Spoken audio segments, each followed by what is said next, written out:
Hey guys, welcome back to the channel. Welcome to another video. It's another all new news video that I've got in store for you today, rounding up some of the biggest headlines that are currently buzzing around the world of football. But before we get into all the headlines that I've got in store for today, I would like to remind you all to please like the video and also subscribe if you're new. Both things are always and probably greatly appreciated. And for now, let's get into the headlines. Okay, so starting things off, we have got the winners of the Football Writers Association Awards for the Men's and Females Player of the Year or Footballer of the Year Awards to talk about. For the men's side, Mohamed Salah of Liverpool won it. He obviously is enjoying a very, very good season for Jurgen Klopp's side, having scored 30 goals and assisted 14 times in 44 games in all competitions. He is having a superb season for Liverpool. He's already a Carabao Cup winner, and of course for Liverpool it could get even better, of course, as Liverpool are chasing what would be a famous and historic quadruple. The Premier League may not be in their hands, but they are still well within the race for it. They are into the final of the FA Cup, and they are pretty much into the final of the Champions League as well. They've already got one foot in the Champions League final. They just need to beat Villarreal next week to really confirm that. Of course, it could get even better for Salah on both an individual and as a team level. He's chasing the Golden Boot. Is currently top of that kind of list of players in the goal scoring charts. I think he's also top in the assist making charts as well. He is having a phenomenal season, to say the least. Whilst Chelsea's women's striker Sam Kerr also was named Footballer of the Year for the women's side of things.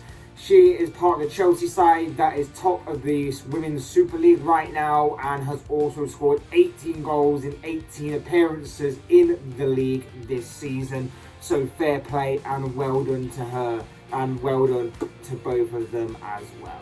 The next story here features Ralf Rangnick in what is a bit of a strange news story, this one. Before Manchester United played Chelsea last night, there was news that began to circulate around Ralf Rangnick, claiming that allegedly he was set to be named as the new manager of the Austrian national team. Now, as the night went on, that news began to snowball. It managed to gain momentum, and eventually today it has been confirmed that that is to be the case. Rangnick is set to become the next Austrian manager. He has actually agreed to it. It's all confirmed, done deal, over the line, finished, green light, whatever you want to call it. Ralf Rangnick is the new manager of the Austrian national football team.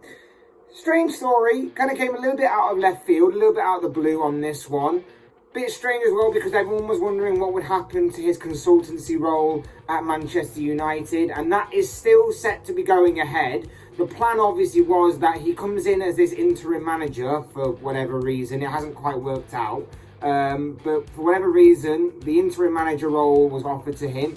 He accepted it, took on that role throughout this entire season, or throughout the remainder of the season, when Ole Gunnar Solskjaer obviously got sacked as United manager back in October, November time. And then he was going to be taking up a more behind-the-scenes role as a consultant to the manager who was going to be coming in next, which, as we now know, is, of course, Erik ten Hag.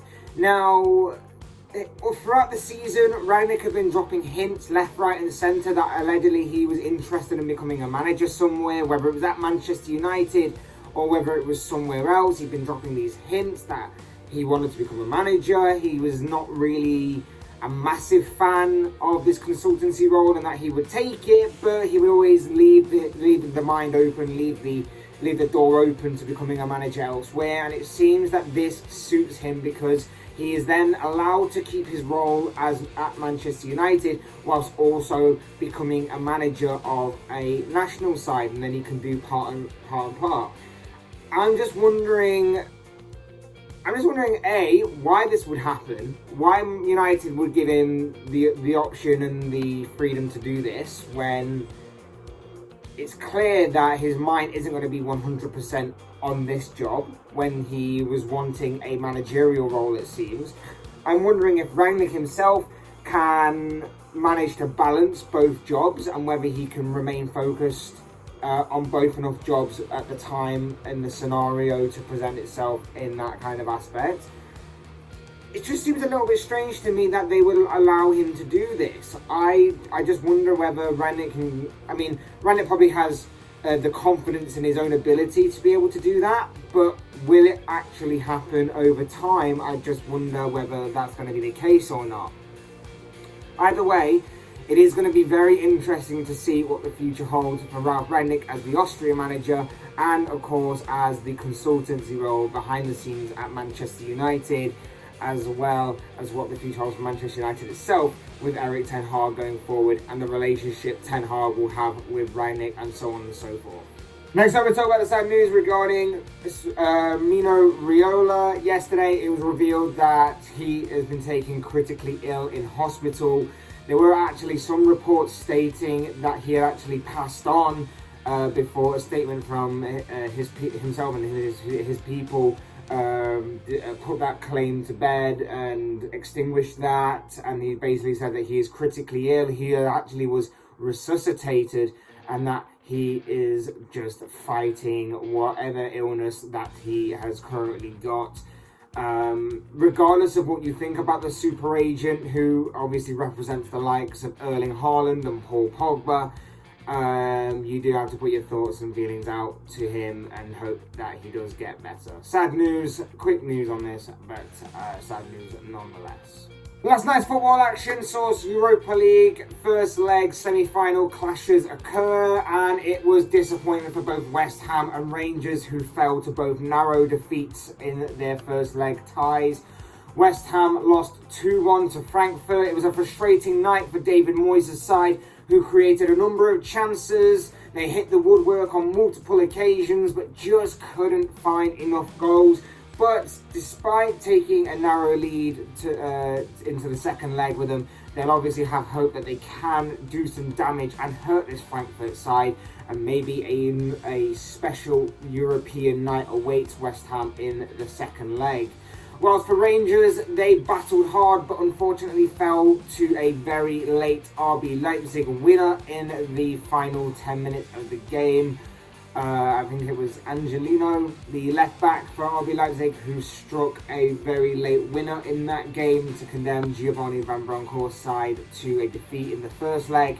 Both sides will probably take some heart and will probably take some positive elements from both of their games, and they'll come back stronger in the second leg, and it will be interesting to see if these two sides can make it into the final or who will make it into the Europa League final overall. But an unfortunate night for both sides nonetheless. Also last night there was Europa Conference League action where Leicester were in action as they drew 1-1 with Roma. It's all to play for when these two sides meet in the second leg. Roma obviously managed by Jose Mourinho. Leicester obviously managed by Brendan Rodgers. There was a reunion there of some kind between those two men who know each other pretty well.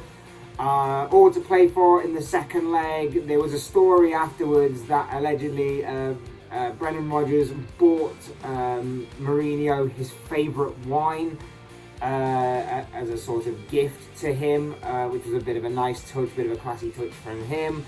But yes, overall, be interesting to see if Leicester can make it through to the Conference League final in that one. Whilst in the other Conference League game, there was a 5-goal thriller that played out between Feyenoord and Marseille, in which Feyenoord just about edged it, with the Dutch side winning 3-2 on the night to take it into a very intriguing second leg that awaits. Also, there was Premier League action last night. Manchester United and Chelsea battled to a 1-1 draw in what was a very frustrating night for Chelsea, as they created a number of chances against this Manchester United side that were lackluster and underwhelming and poor and just didn't seem to care as much. They created a number of chances, did Chelsea, but they just failed to take them, which has been the story of their season. Marcos Alonso eventually made the breakthrough in the second half. He fired home for Chelsea, but Chelsea's lead only lasted a couple of minutes before Cristiano Ronaldo, that man again, popped up yet again for Manchester United to fire United back onto level terms. Where would they be without him and David De Gea this season? De Gea made a couple of good saves, routine saves really you'd expect him to make. Chelsea again should have made better use of their chances, but De Gea did well to save them. Where would Manchester United be without De Gea and Ronaldo this season? Honestly, they would be nowhere near where they currently are right now. But yeah, it was a frustrating night for Chelsea. They'll feel like they should have done more. They could have done more, and it just highlights Chelsea's problem all season, that they don't have that prolific and recognised, consistent enough goal scorer up top. Romelu Lukaku was set to be that guy, and he came on last night in the second half, but he failed to really make an impact. And actually, towards the end of the game, Chelsea's 11 on the pitch just seemed to be running out of ideas as the game wore on. Like Reece James and N'Golo Kante in particular were the highlights for me in this game. I thought Kante ran that midfield really, really well. I thought Reece James put in some dangerous crosses and was getting on the ball and making things happen for Chelsea, but they just couldn't take their chances.